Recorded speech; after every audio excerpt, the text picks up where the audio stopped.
بسم اللہ الرحمن الرحیم۔ السلام علیکم ورحمۃ اللہ وبرکاتہ۔ محترم ناظرین کرام، دل کو اطمینان دلانے والی اور دل میں فرحت و سرور کو پیدا کرنے والی باتیں یحییٰ بن عمر تمیمی معروف محدث سفیان بن عیینہ کے قریبی ساتھی تھے۔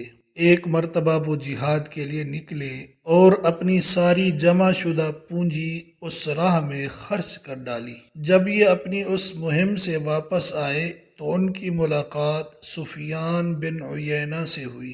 سفیان رحمہ اللہ نے ان سے کہا، آپ نے جو کچھ خرچ کر دیا ہے، آپ کے دل میں اس بارے میں کوئی ملال نہیں ہونا چاہیے۔ آپ نے بہت عظیم کام کیا ہے۔ آپ کو پتہ ہے کن کن ہستیوں نے آپ کے لیے دعا کی ہے؟ یحییٰ کہتے ہیں، میں نے تعجب سے پوچھا، کن کن ہستیوں نے میرے لیے دعا کی ہے؟ سفیان بن عیینہ نے فرمایا، آپ کے لیے عرش کو اٹھانے والے فرشتوں نے دعا کی ہے۔ میں نے تعجب سے پوچھا، وہ کیسے؟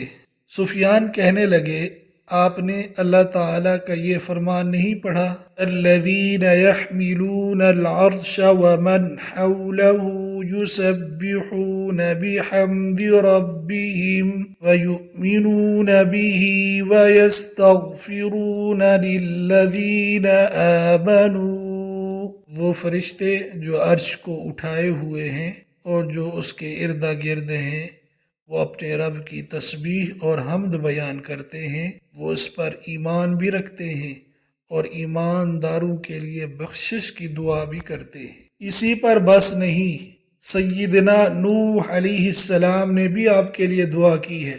میں نے حیرت سے پوچھا، وہ کیسے؟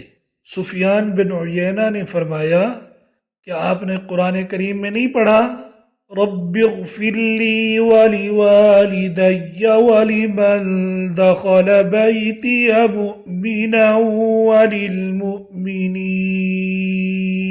وللمؤمنین والمؤمنات۔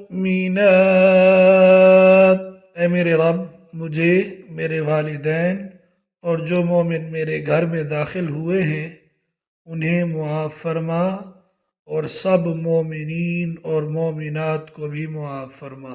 یہ سلسلہ یہاں نہیں رکتا، بلکہ سیدنا ابراہیم علیہ السلام نے بھی آپ کے لیے دعا کی ہے۔ میں نے پرتجسس لہجے میں کہا، وہ کیسے؟ سفیان بن عیینہ نے کہا، کیا آپ نے اللہ کی کتاب میں نہیں پڑھا، ربنا اغفر لی ولوالدی وللمؤمنین یوم یقوم الحساب۔ اے میرے رب، حساب والے دن مجھے، میرے والدین اور مومنین کو معاف فرمانا۔ میرا تجسس مزید بڑھ گیا۔ میں نے پوچھا، کیا ہمارے پیغمبر حضرت محمد الرسول اللہ صلی اللہ علیہ وسلم نے بھی مومنین کے لیے دعا کی ہے؟ سفیان رحمہ اللہ نے کہا، رسول اللہ صلی اللہ علیہ وسلم تو اپنی امت کے لیے سب سے زیادہ مشفق اور مہربان تھے، بھلا آپ اپنی امت کے مومنین کو کیسے نظر انداز کرتے؟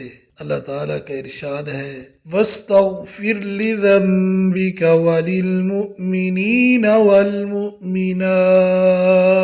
اے میرے نبی، اپنے لیے اور مومنین و مومنات کے گناہوں کے لیے معافی طلب کیجئے۔ سبحان اللہ۔ اللہ رب العزت ہمیں سچا اور پکا مومن بنائے، آمین یا رب العالمین۔ اگر یہ ویڈیو آپ کو پسند لگی ہو تو اسے لائک کر دیجئے اور چینل کو سبسکرائب کر دیجئے۔ جزاکم اللہ خیر۔